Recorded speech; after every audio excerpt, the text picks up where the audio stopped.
күйдірсе де күннің көзі, қарыса да сан ызғар. Бабалардан бізге қалған өшпейдіғын сырға толы сан із бар. Өтсе дағы бәллен ғасыр ел ішінде сақталған, сыр бойында өшпейтіғын мынадай бір аңыз бар. Өтсе дағы сақталады мындай ғажап болған із, естігенде көкейіңнен алмай болмас толған із. Дарияға жақын маңда өткен ерте заманда, мекендепті сыр бойын бір айбарлы жуан мойын. Жолбарыс қос күшігі болған екен, көз ашпаған жас әлі пана оппы жұрт көзінен қалың қамыс тасаны. Сол қос күшік қаз басып көтерген соң бауырын, суға беттеп дарияның жағасынан асады. Суға келіп бас қаяды алдыменен анасы, тәтті судан ішіп жатыр қасындай көп баласы.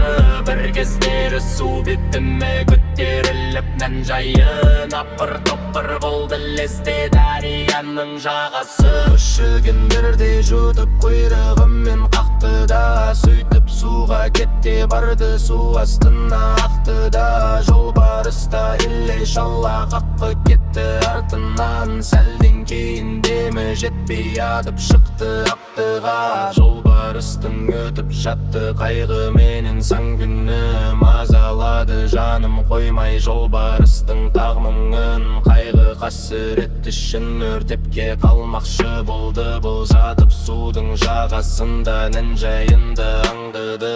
Үшінші түн өтіп таңы күн сәулесі өрілді, әлі жатыр жолбарыс ызаланып үңірді.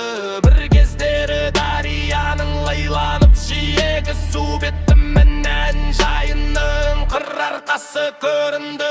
Жолбарыста ыңғайланып үшін жинап сақтырды, жыртқыш қой ол өткізген ғой өзінен көп тапқырды. Ұршып түсіп нән жайының арқасына аузын сап, жұлып алып су бетінен жағалауға лақтырды.